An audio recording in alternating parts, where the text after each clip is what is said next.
Hey everyone, this is Josh from before. I'm here with the Devastator and Superman 2-pack from McFarlane Toys DC Multiverse.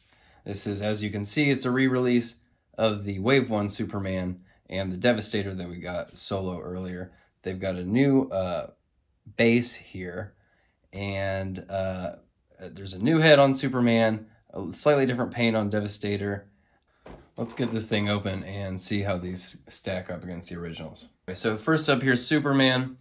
If you haven't seen this Wave 1 Superman already, it's a really great figure. You know, not maybe the most show-offy or anything, but just real clean. Looks good. The color's gray, the shiny S. One different thing here is they've given him one of the hands that we saw with Infected Superman and Bizarro. And then they gave him a brand new head sculpt, Angry Face, which looks pretty good. Looks like they maybe tried to make it a little more, his cheeks a little more flush, or almost, you know, they kind of just went heavy on that side with the paint. Here he is next. What I do like is that they've, you know, that's a new head sculpt, but they've based it on the head sculpt of that first Superman, which was a really good Superman head. So this one, you know, if you're taking photos or something and, you know, you swap out the heads, it still matches.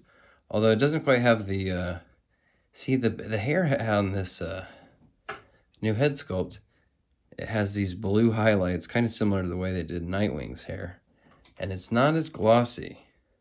And the original almost doesn't have as much dimension compared to the new head sculpt with that glossy, just black. So, all right, I'm into it.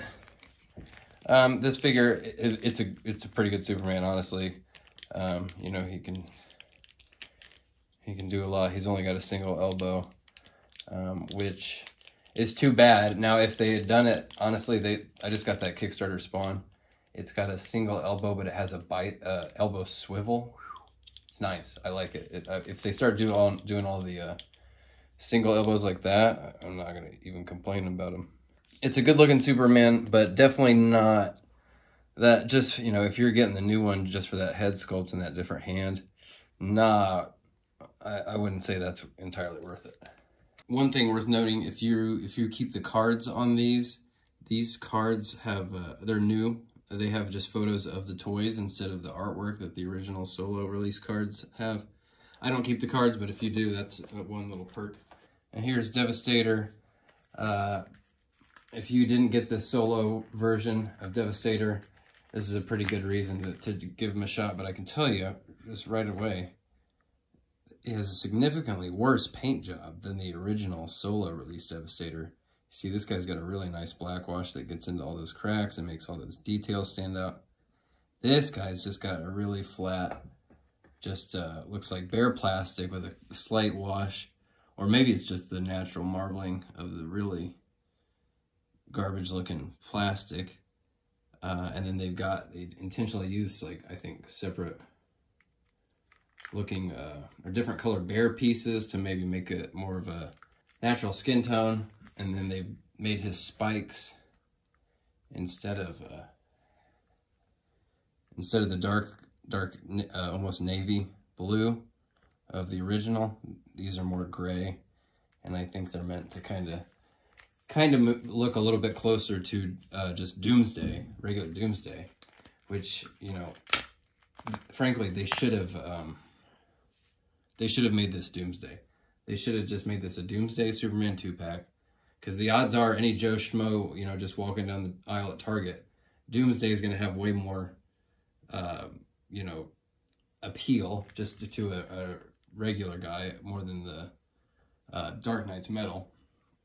And then they could take off that thing right there, give us a slightly different head that doesn't have as prominent bat ears, and just do that. Like, plus that gives it a reason for people like me that already got these original ones, an extra incentive to get this 2-pack. But just to show you, if you didn't get this Devastator the first time around, even though he's a huge bruiser, the articulation is amazing. So single elbow is right, but they swivel. These hands have amazing range, even though they look like they wouldn't, you know, and just really nice sort of tooling there. His torso has quite a bit of range. His head, he's even got a mouth and a tongue in there that's articulated. Swivel on the thighs, and like, look at this. This is a great figure. I did a review of the whole Dark Knight's Metal team, and the Devastator is the winner out of all of them. He's the best figure, one of the best figures still that they've done. I just hate to see it with this compromised paint job. It's just not nearly as flattering. Yeah, and I mean, just look at the way they've tried to give him, you know, sort of grungy look. It just looks sloppy and bad. And there's a slight more, like the glow of his eyes kind of has more bloom, is gone. It's a little softer, and has more on his cheeks than the original. Trying to fit an oath in there. Now let's look at this rock base, which is the biggest draw for me, since I already had both of these solo versions. This is much more elaborate. I wouldn't say much more, but considerably more elaborate and more detailed base that has sort of, you know, it's cracked ground with looks like kind of snowy mountains and crystals kind of poking out. Sort of, you know, makes me think of the Fortress of Solitude. And I mean, it's, you know, it's got the same, almost slightly bigger footprint, but just way more detail in there, a lot more going on. And this is nice to have, and for me, like when I'm using these, I think this one is kind of meant to sort of, for Superman to kind of perch up on this a little bit, you know, and almost sort of make it look like he's levitating off the ground. Generally, when I use these, they're just kind of a flat surface.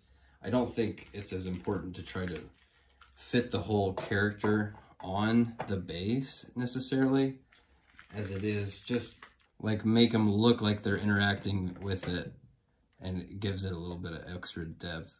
I don't think trying to squeeze them both onto here, that gets a little crowded, and it's not nearly as cool or sort of organic looking as just, you know, 1 foot up on it.